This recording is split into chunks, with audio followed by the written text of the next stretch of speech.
টাকা পয়সার অভ্যাস বদলানোর চেষ্টা করছেন, কিন্তু কেন যেন ঠিক হচ্ছে না। আচ্ছা, সমস্যাটা যদি ব্যাংক অ্যাকাউন্টে না হয়ে আমাদের চিন্তাভাবনার মধ্যেই লুকিয়ে থাকে। চলুন আজ দেখি কিভাবে শুধু মানসিকতা বদলেই নিজের আর্থিক ভবিষ্যৎটা একেবারে বদলে ফেলা যায়। এরকম কি হয় যে মাস তো সবে শুরু, অথচ মানিব্যাগটা এখনই কেমন খালি খালি লাগছে? বা ধরুন স্যালারি ঢোকার আগেই খরচের একটা লম্বা লিস্ট রেডি। যদি উত্তরটা হ্যাঁ হয়, তাহলে বলি এই সমস্যাটা কিন্তু শুধু একজনের নয়, এটা আমাদের অনেকেরই রোজকার গল্প।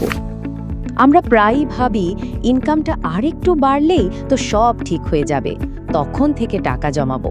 কিন্তু আসল সত্যিটা কি জানেন?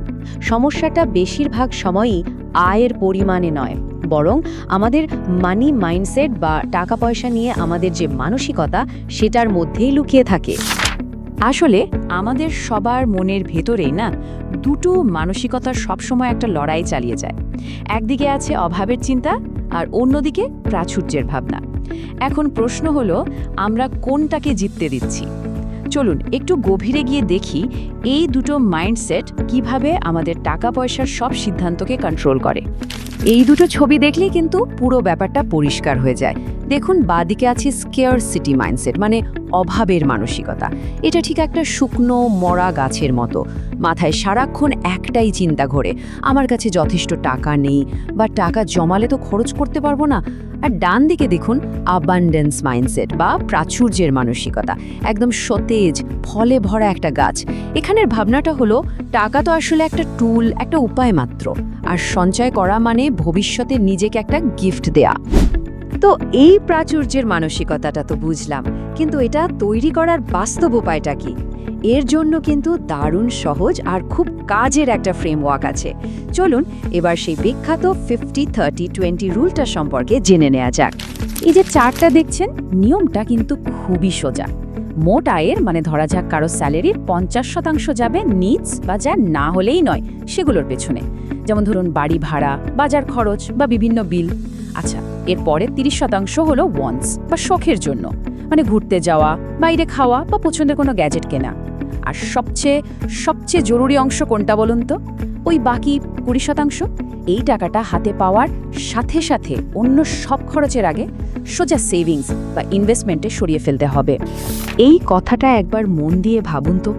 খরচ করার পর যা বাকি থাকে সেটা সঞ্চয় নয়, বরং সঞ্চয় করার পর যা বাকি থাকে সেটাই হলো খরচ করার টাকা।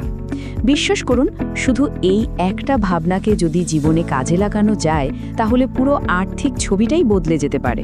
এটা একটা গেম চেঞ্জার। আচ্ছা, একটা জিনিস কি খেয়াল করেছেন? ইনকাম তো বাড়ে, কিন্তু মাস শেষে সেভিংস কেন বাড়ে না? এর পেছনে কিন্তু একটা সাইলেন্ট ট্র্যাপ বা একটা নীরব ফাঁদ কাজ করে। চলুন এই লাইফস্টাইল ইনফ্লেশন জিনিসটা কি সেটা একটু বুঝি। তো ধরুন কারো মাইনে হঠাৎ করে 20% বেড়ে গেল।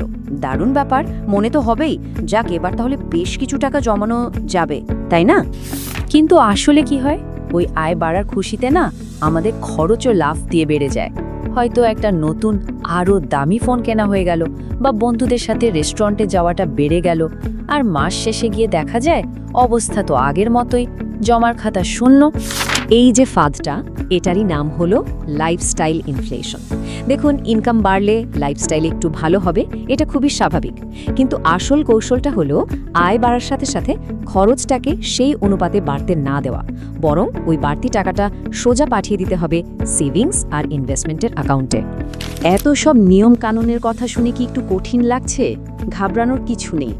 আসল ভালো খবরটা হলো, সম্পদ তৈরির জন্য কিন্তু শুরুতেই লাখ লাখ টাকার দরকার হয় না। এখানে সবচেয়ে বড় শক্তি হলো কনসিস্টেন্সি, মানে লেগে থাকা। এই ছবিটা দেখুন, কম্পাউন্ডিংয়ের ম্যাজিকটা কি সুন্দরভাবে বোঝা যাচ্ছে। ভাবুন, পাহাড়ের ওপর থেকে ছোট্ট একটা বরফের বল গড়িয়ে পড়ছে। ওটা যত নিচে নামতে থাকে তত বড় হতে থাকে, তাই না? আমাদের ছোট ছোট সেভিংসও ঠিক সেভাবেই চক্রবৃদ্ধি সুদের পাওয়ারে সময়ের সাথে সাথে বাড়তে থাকে। আজকে যেটা খুব সামান্য মনে হচ্ছে, 10-15 বছর পর সেটাই কিন্তু একটা বিশাল সম্পদে পরিণত হতে পারে। সুতরাং মাথায় রাখতে হবে, শুরু করার জন্য পকেটে অনেক টাকা থাকার দরকার নেই। অল্প হোক, কিন্তু নিয়মিত। এই অভ্যাসটাই আসল। সবচেয়ে জরুরি স্টেপ হলো শুরু করাটা আজই। পরিমাণটা যতই ছোট হোক না কেন। তাহলে পুরো আলোচনা চাবিকাঠিটা কি দাঁড়ালো? আর্থিক স্বাধীনতার শুরুটা কিন্তু মানি ব্যাগ দিয়ে হয় না, হয় আমাদের মাথা থেকে, আমাদের মাইন্ডসেট থেকে। চলুন অ্যাকশন প্ল্যানটা একবার দেখে নিই। 1.